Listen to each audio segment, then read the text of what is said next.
Hey, it's the Icon back again doing Arrow episode 2. The final journey begins. Let's get right into this one.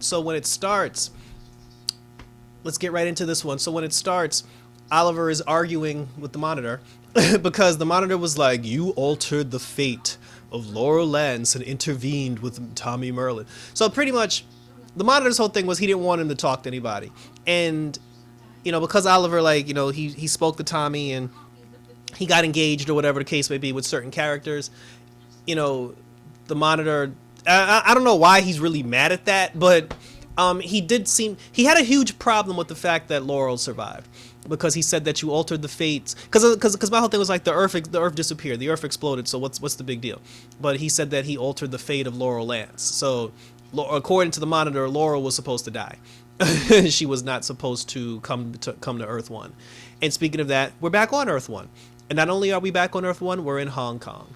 The Monitor's mission to Oliver was, there's a doctor that you have to find and bring to him.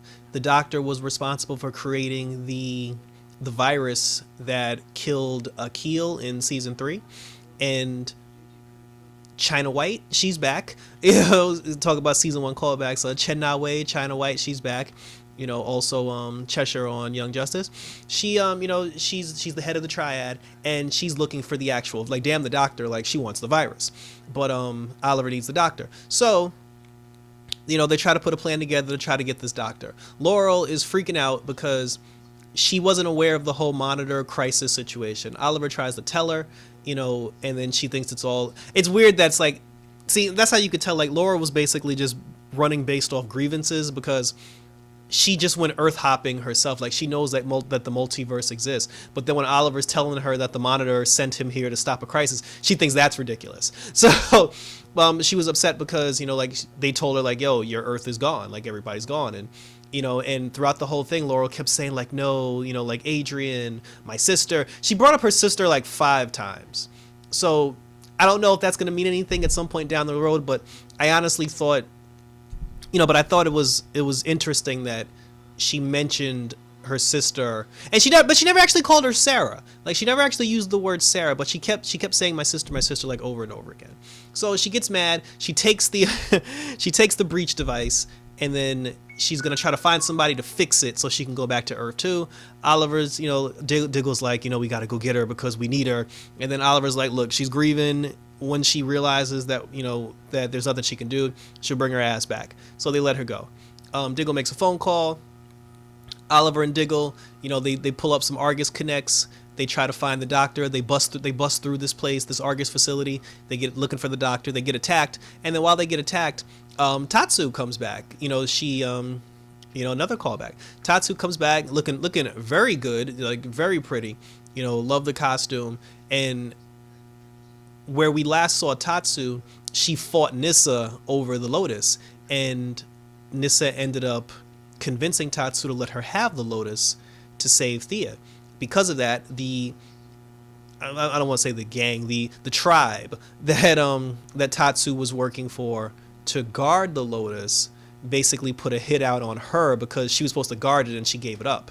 So since she gave it, so because of that, she ended up leaving. She went back home, and now Tatsu is the vigilante of the city that she lives in Hong Kong. She teams up with Oliver and Diggle to try to help them, get the doctor. Oliver tries to explain, what's going on or whatever.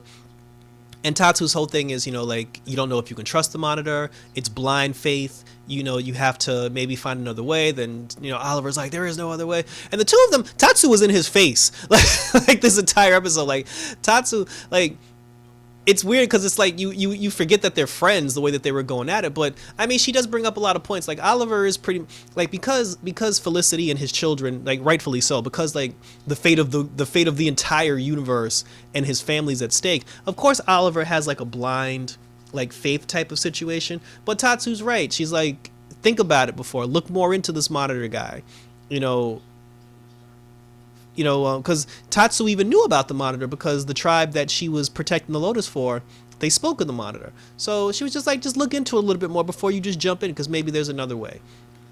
Lyla ends up showing up. She ends up rolling up on Laurel because Laurel was looking for a guy that she knew from Hong Kong to fix the breach device. You know, Diggle basically asked Lyla to watch out for Laurel. Lyla and Laurel team up. They find the guy that they're looking for. He fixes the device, and after he fixes the device, Laurel still can't go home, and she's like, "What happened? Like I thought you said you fixed it." He's like, "I did," and then he was just like, my scanners or whatever the hell he was doing. He's like, my scanners basically show that there is no Earth 2. He was like, Earth 2 doesn't exist. So at that point, Laurel just had to accept it. And Lyla told her, she was like, listen, maybe everybody on your Earth is gone, but you still have friends and family that still need you on this one. So, we fast forward to the end of the episode. It's the final battle. Oliver, Tatsu, Diggle, they're all going after China White because China White has the doctor, and Oliver and company got their hands on the actual virus. So their whole thing was like, you give us the doctor, we'll give you the virus, which was weird because I guess Chen Na Wei, I guess the Triad didn't want to wait, like they couldn't afford to wait for the doctor, because my whole thing was, why would you trade the virus for the doctor when you have the doctor who made the virus? But like I said, I guess they just couldn't wait for that. So, they come down to and that's why Tatsu got upset, because she was just like, don't give him the virus. We had a whole season based on this virus shit. And Oliver was like, trust me, like, the virus won't end up in enemy hands. So they make the trade, they get the doctor back. China White gets the virus. The Triad shows up. There's a big shootout. Oliver goes after the doctor. Diggle and company, like, they're Diggle's killing this, the Triad people. Tatsu rolls up on China White, to try to get the virus, because also China White had put a suicide vest on the doctor, and she was just like, one push of a button and he blows. It was like a contingency plan for her, which was very smart. So China White and Tatsu basically have a fight, have a sword fight down by the docks, which was pretty cool and pretty badass.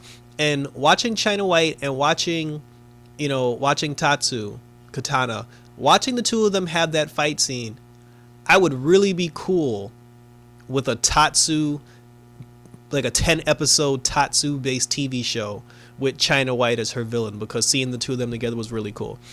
Tatsu ends up winning the battle.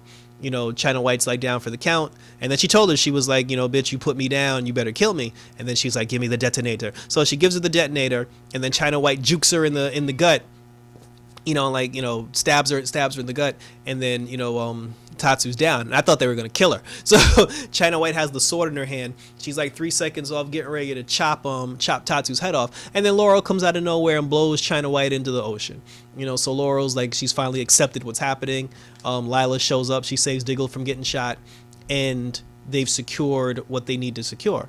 So in the end, they got the doctor, and Lyla has the doctor's in Argus custody, and everybody's just like, all right, cool, mission accomplished. So Lyla leaves.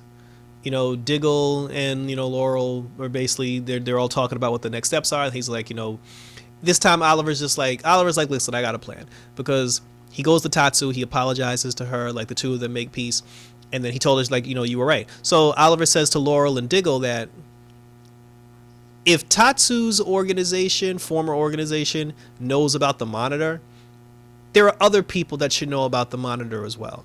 And I'm going to go talk to one of them because I need answers. Because she's right. If I'm going to blindly follow this dude, into the abyss, I need to know what I'm doing. And he tells them that we're going to Nanda Parbat. And that's how it ended. And then the final scene is that Lyla shows up and she's talking to the monitor, and she tells the monitor, like, listen, I got the doctor. And he's like, good, now we have to put our plan into motion. Because I think what happened was, because when the monitor and Oliver got into that argument in the beginning, the monitor was probably like, I can't trust you because I'm giving you simple tasks to do and you're going rogue and you're doing your own thing. So I think he brought Lyla in as insurance to basically, if Oliver, like, his whole thing was like, if Oliver doesn't get the job done, it's up to you to complete the missions that he can't complete. Either that, or that's not actually Lyla, because like I read somewhere that the actress who plays Lyla, she's also playing the girlfriend of the anti-monitor, like the monitor, and there's the monitor, because like Harrison Wells, he's playing the, so we got the monitor. Harrison Wells is playing the anti-monitor, and I think Lila's playing the girlfriend to the anti-monitor. So I don't know if that's her or if that actually is Lyla, but I think it is Lyla. And again, I think he just brought her in as like backup in case Oliver, botches the mission. So flash forwards, it was basically based on Connor and JJ. The two of them basically had a conversation. JJ gives us a little insight. He was just like, growing up, because you were the foster kid and, you were the adopted son and I was the real son. Everything that you did, I got blamed for, and mom and dad. Well, actually, he never said mom. That's another thing. When JJ and Connor were having their brotherly heart-to-heart conversation, Lyla never got brought up. They always kept bringing up Diggle. And, JJ was basically like, look, like, they treated you better than they treated me. Every time something happened, I was in trouble for it. And JJ knows that his dad was a vigilante. He knows that Oliver and them were vigilantes, but he hates vigilantes. Like he's just like, everybody's wrong about me. I'm not a mask. Like I don't wear a mask. But I'm just like, bro, but like, why? Like, all right, fine. If you're bitter, if you're angry and you're bitter, fine. If you don't want to be a hero, fine. Why are you wearing the Deathstroke mask? Like, that's the only question that I need answered. I just need to know why you're wearing the Deathstroke mask. Once I get the answer to that, I'm good. So so that was it. Good like I said, good second episode. Like I like it because like, the first two episodes so far, it reminds me of like the original Arrow with like it's very ground based. It's dark, it's fighting, like it's ground and pound. So I like where Arrow's going, and I also like bringing back all the old characters. Next episode we're going to Nanda Parbat, so I guess we're definitely. I'm pretty sure we're going to see Nyssa. We're definitely going to see Nyssa, but we might also. Well, no, we're not going to get. Actually, I wouldn't be surprised if Ra's al Ghul comes back because he's Ra's al Ghul, and there's Lazarus pits, so we don't even know if Thea, Roy, and Nyssa destroyed them all. So yeah, we'll see what happens next week. I'm definitely definitely down for that. Thanks for tuning in, guys. More action on the way. And until then, I'm out this bitch.